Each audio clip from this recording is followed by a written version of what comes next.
संतप्त मानस शांत हों जिनके गुणों के गान में, वे वर्धमान महान जिन विचरे हमारे ध्यान में। पूज्य गुरुदेव श्री के माध्यम से जो तत्वज्ञान हम सबको प्राप्त हुआ है, वो वास्तव में जैन दर्शन का असली रहस्य है, हमारी निधि है, हमारी सबसे बड़ी संपत्ति है। ईसाइयों ने अपने धर्म के प्रचार के लिए दो काम अपनाए।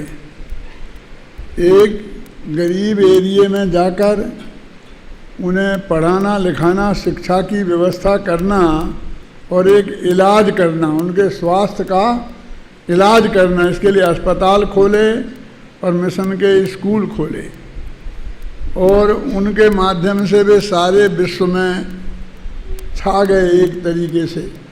जबकि हम उनके साहित्य का अध्ययन करते हैं तो उसमें कुछ दम नहीं है, उसमें सैद्धांतिक दृष्टि से वो गहराई नहीं है जो गहराई हमारे दर्शन में है।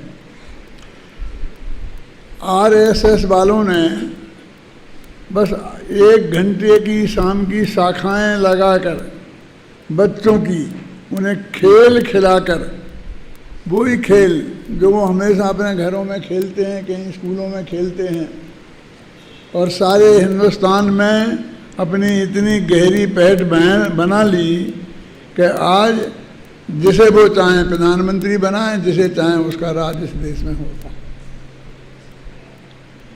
हमारी भी ऐसी कुछ निधि है। पूज्य गुरुदेव के प्रताप से जो हमें तत्वज्ञान प्राप्त हुआ, और उस तत्वज्ञान को हमने अपने गांव-गांव की स्वाध्याय शालाओं के माध्यम से उनका निरंतर अभ्यास करके, स्वाध्याय की परंपरा चलाकर, पाठशालाएं खोलकर उस तत्वज्ञान को बच्चों में फैलाने का काम किया। सस्ते से सस्ते अथवा बिना कीमत में उस सत साहित्य को जन जन तक पहुंचाने का काम किया। महाविद्यालय के माध्यम से और अनेकों माध्यमों से हमने उसी दिशा में सक्रियता अपनाई, और उनमें ये शिविर भी एक बहुत महत्वपूर्ण साधन है कि जिसके माध्यम से चाहे हम 10 लाख कहें, 20 लाख कहें, जितने भी हैं आज मुमुक्षु जो हैं, वो इस परंपरा का ही परिणाम है कि तत्वज्ञान की इतनी गहराइयों को यदि ये पाठशालाएं नहीं चलती, ये रोजाना स्वाध्याय शालाएं नहीं चलती, यदि गांव-गांव में इसकी चर्चा नहीं चलती, तो निश्चित रूप से ये तत्वज्ञान इतने अधिक लोगों तक नहीं पहुंच सकता था। है कोई ऐसा महापुरुष? मैं किसी तीर्थंकर का नाम नहीं लेना चाहता हूँ, न महावीर का, न आदिनाथ का, लेकिन मैं कहता हूँ कि जिसने बोला कुछ नहीं हो, बोला ही हो, लिखा कुछ नहीं हो, ऐसे व्यक्ति को गुजरे हुए आज 35 साल हो गए, और गांव-गांव में उनकी वाणी रोजाना सुनी जाती हो, ऐसा कोई व्यक्ति इतिहास में उठाकर मुझे बताएं। मैं नहीं कहता हूं कि नहीं होगा, होगा, लेकिन हमारे ज्ञान में नहीं है। इतिहास की किताबों में ये बात नहीं लिखी है, हमें कहीं से पता नहीं चलती है कि फलां व्यक्ति ऐसा था, है ना। जो जिंदा रहे, बड़े बड़े नाम रहे, उन लोगों के, उनको ही ये समस्या थी कि उनकी उपस्थिति में भी उनको सुनने वाले लोग नहीं थे।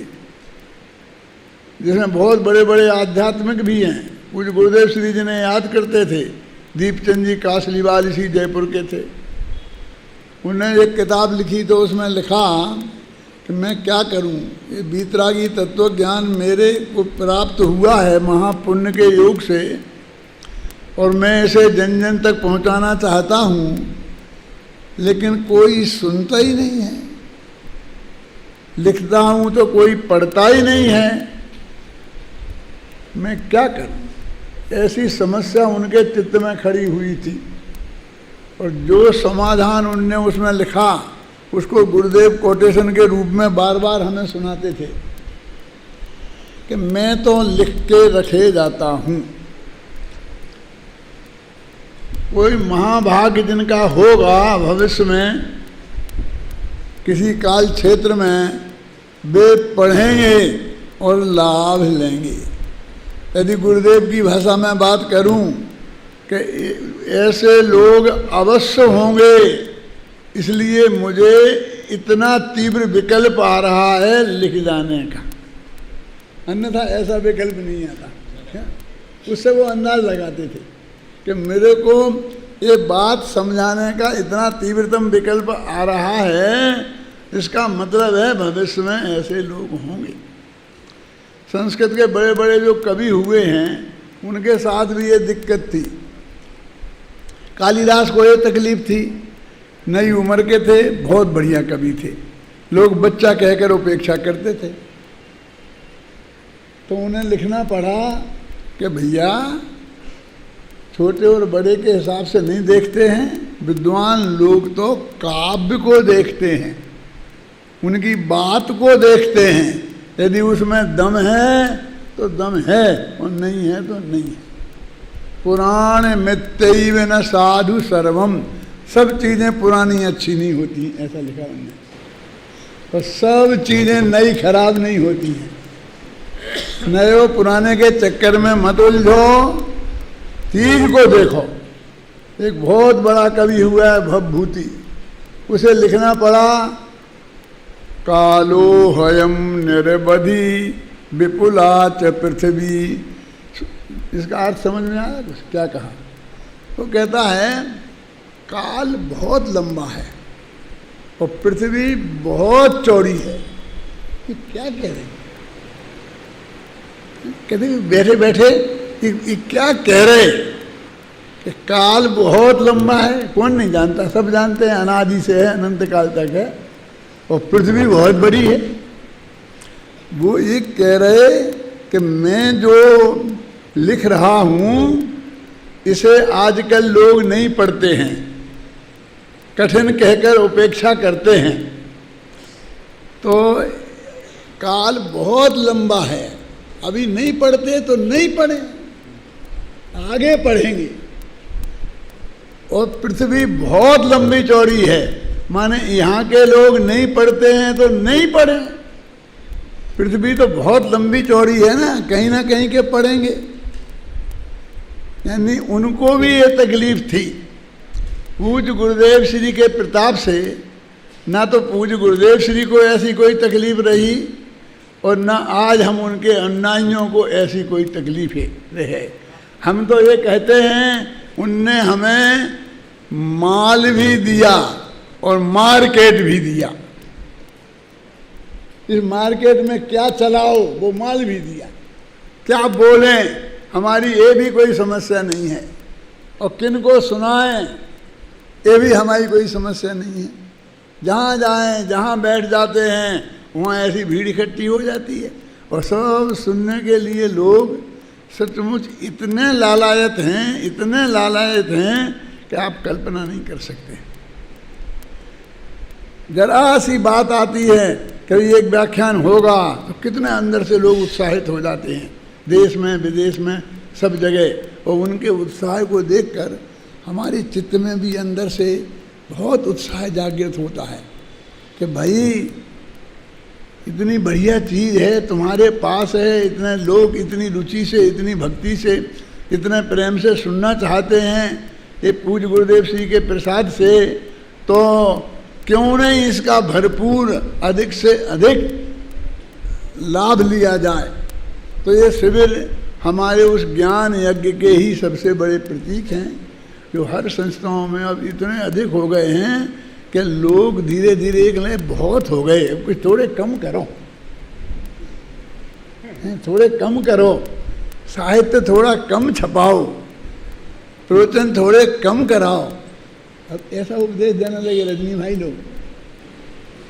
क्या अब घरों में बहुत हो गया साहित्य, अब साहित्य की जरूरत नहीं है। इनकी बुद्धि पे पत्थर पड़े हैं जिनके जिनवाणी के विरोध में। तुम्हारे घर में कितनी साड़ियाँ हैं, कितने कपड़े हैं, कितने जोड़ी जूते हैं, कितनी जोड़ी चप्पलें हैं, वो भी तो गिनो एक दफ़े। इन कंपनियों से कहो ना कि तुम बनाना बंद करें, क्यों? इन्हें कोई नहीं कहता है। हम शास्त्र कितने लोग लिख रहे हैं, कितने लोग छपा रहे हैं, कितने लोग आप तक पहुंच रहे हैं, बोलिए। इस सारी पृथ्वी के हिसाब से हिसाब लगाएं तो हम नगण्य हैं। कितने ही हों, 10 हों, 20 हों, अरबों लोगों में हम बहुत कम हैं ना।